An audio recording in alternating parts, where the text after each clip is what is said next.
రాజ్యలక్ష్మి, శేఖర్, సుకన్య అందరూ ఒకసారి రండి.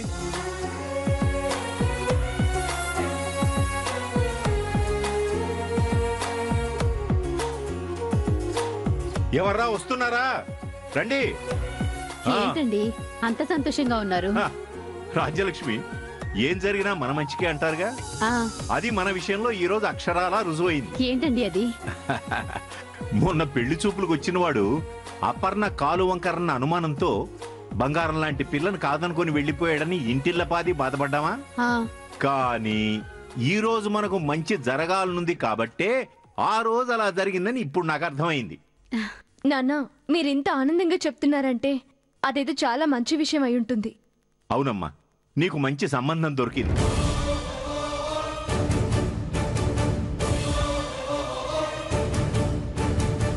అబ్బాయి అమెరికాలో నాసాలో పనిచేస్తున్నాడు. నెలకు 10 లక్షల రూపాయల జీతం, కోట్ల ఆస్తికి ఒక్కడే వారసుడు.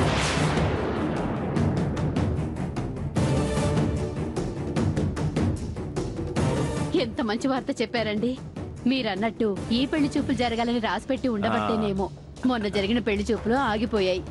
అవునమ్మా, అందుకే ఏ వంకాలేని నా చెల్లికి అష్టవంకలు పెట్టి ఇష్టం వచ్చినట్టు మాట్లాడి మనందరి మనసులు కష్టపెట్టి మరీ వెళ్ళిపోయాడు.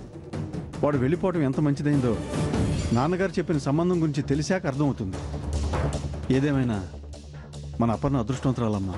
అందుకే పెళ్లికి ఎన్ని ఆటంకాలు వచ్చినా పర్ఫెక్ట్ మ్యాచ్ దొరికింది. ఆల్ ది బెస్ట్ రా. మరి పెళ్లి చూపులకి ఎప్పుడు వస్తామన్నారండి? ఇక పెళ్లి చూపులు లేవు. మరి పెళ్లి చూపులకి ఎప్పుడు వస్తామన్నారండి? చూపులు లేవు. ఏ మళ్ళీ అతను కూడా ఏ కన్నుంకరో కాలుంకరో అని వెళ్ళిపోతాడనా? ఏమిటి అంటే మావయ్య గారు, ఈ రోజుల్లో కుర్రాళ్ళందరూ అమ్మాయిల్లో లోపాలు వెతకడం తప్ప వాళ్ళ మంచి మనసును ఎవ్వరూ చూడడం లేదని అలా అన్నాను అంతే. నిజమేనమ్మా, ఇవి మంచికి మానవత్వానికి రోజులు కావు. వంచనకి తప్ప మంచికి స్థానం లేదు.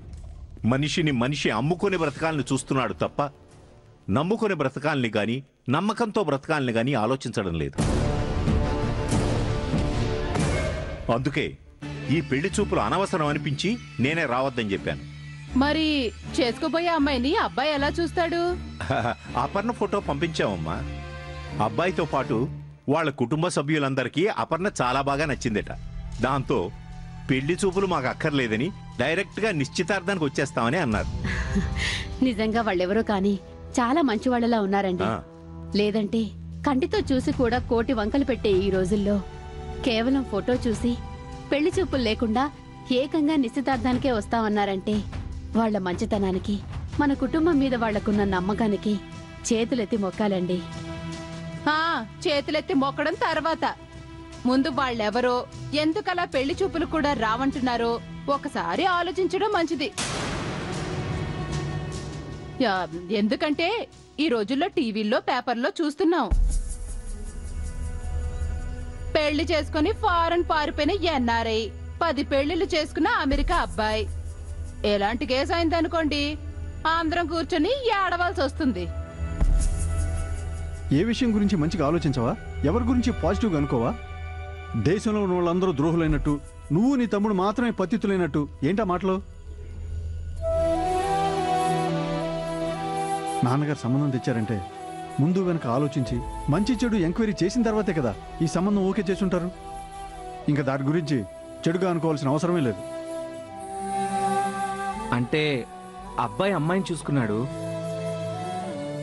అలాగే అమ్మాయి కూడా అబ్బాయిని చూసి నచ్చిన తర్వాత నిశ్చితార్థం పెట్టుకుంటే అవసరం లేదు బాబు.